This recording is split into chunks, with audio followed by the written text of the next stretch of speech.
चलिए बच्चों, अब हम बात करते हैं इसी चैप्टर के अगले टॉपिक की, जिसका नाम है विकास क्या वादा करता है। विभिन्न व्यक्ति विभिन्न लक्ष्य, यानी हर व्यक्ति के लिए विकास का लक्ष्य अलग अलग होता है। ये हमें अब इस टॉपिक के अंदर जो है ढंग से क्लियर करना है। और आपको याद होगा कि जब हमने इस चैप्टर के अंदर डेवलपमेंट को डिफाइन किया था, परिभाषित किया था, तभी हमने आपको बताया था कि विकास के अलग अलग लक्ष्य होते हैं। और अब हमें उन्हीं लक्ष्यों को जो व्यक्ति की जो आकांक्षाएं हैं, अब हमें उनको समझना है। तो अब इस टॉपिक को समझने के लिए हम कुछ उदाहरण लेंगे। जैसे एक भूमिहीन किसान का उदाहरण लिया जाएगा, पंजाब के समृद्ध किसान का उदाहरण लिया जाएगा, और साथ साथ में शहर के एक अमीर परिवार की लड़की का उदाहरण लेकर हम इस टॉपिक को समझेंगे, जिसका नाम है कि विकास क्या वादा करता है, विभिन्न व्यक्ति विभिन्न लक्ष्य। तो शुरुआत करते हैं पहले एग्जाम्पल से, जिसमें हम बात करेंगे एक भूमिहीन किसान की। एक ऐसा किसान जिसके विकास का जो लक्ष्य है वो अलग है, वो अपने विकास के लिए कई आकांक्षाएं रखता है। तो वो आकांक्षाएं कौन कौन सी हैं? अगर हम बात करते हैं एक भूमिहीन किसान की, तो उसका विकास कब होगा? जब उसको साल में 365 दिन में अधिक से अधिक दिनों तक रोजगार मिले, और रोजगार का जो वेतन हो, यानी जो उसकी मजदूरी हो, वो बढ़ जाए। तो उसके लिए क्या होगा? एक विकास हो जाएगा, क्योंकि उसकी अब आय बढ़ रही है, और वो आय जो है लगातार कई दिनों तक बढ़ रही है। तो वो उसके लिए क्या बन गया? एक विकास बन गया। उसके साथ साथ एक किसान चाहता है, एक भूमिहीन किसान चाहता है जो काफ़ी गरीब है, उसके साथ गांव के अंदर किसी भी तरह का सामाजिक भेदभाव ना हो। वो ये भी चाहता है कि स्कूलों के अंदर उसके बच्चों को एक अच्छी शिक्षा प्राप्त हो। उसकी आकांक्षा ये भी है कि वो भी गाँव के अंदर एक नेता बन सके। यानी एक जो भूमिहीन ग्रामीण किसान है, उसके विकास का जो लक्ष्य है वो काफ़ी अलग है।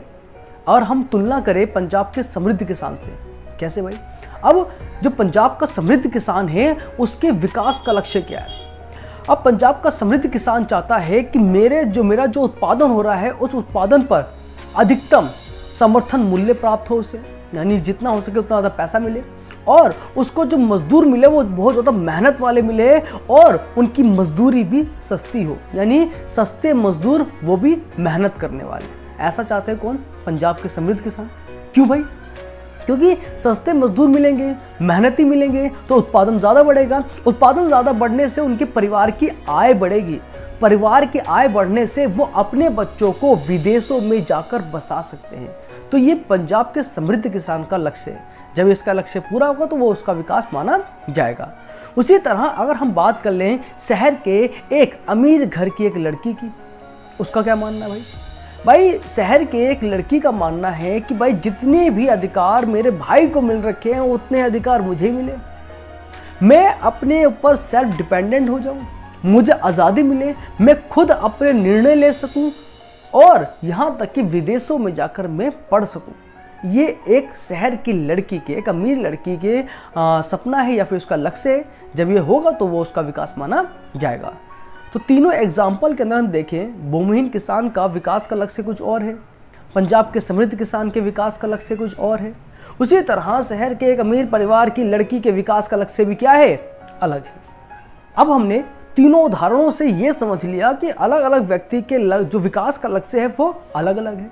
लेकिन कभी कभार हम देखते हैं कि कुछ चीज़ें किसी व्यक्ति के लिए अगर विकास होती हैं, तो वही विकास किसी दूसरे व्यक्ति के लिए अभिशाप बन जाता है।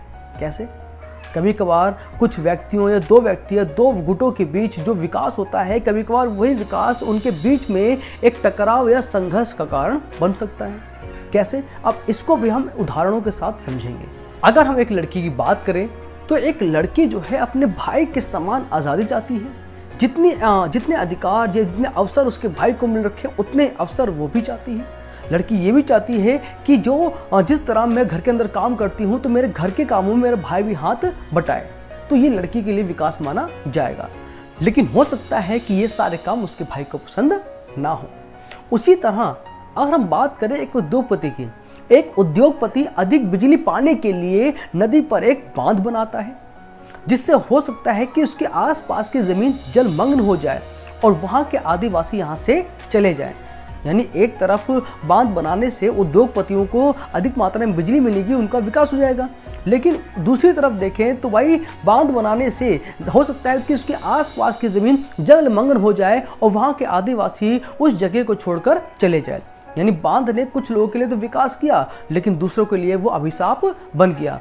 हो सकता है कि वो जो आदिवासी हैं वो बड़े बांध को पसंद ना करें, वो अपने लिए छोटे छोटे तटबंध बांध बनाकर या तालाबों से ही अपनी पूर्ति कर सकते हैं।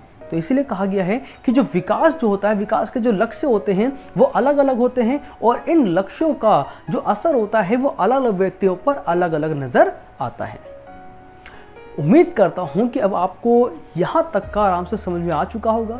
जैसे मैंने आपसे पहले भी कहा था कि अब हमारी जो वीडियो जो है इस चैप्टर की लगातार कंटिन्यू आपको बैक टू बैक मिलती रहेगी। तो प्लीज़ आप इन सब चैप्टर को लगातार पढ़ते रहिए और अब हम मिलते हैं आपको नेक्स्ट वीडियो में। तब तक के लिए आप हमारी वीडियो को लाइक करें, कमेंट करें, शेयर करें और सब्सक्राइब करें। Thank you.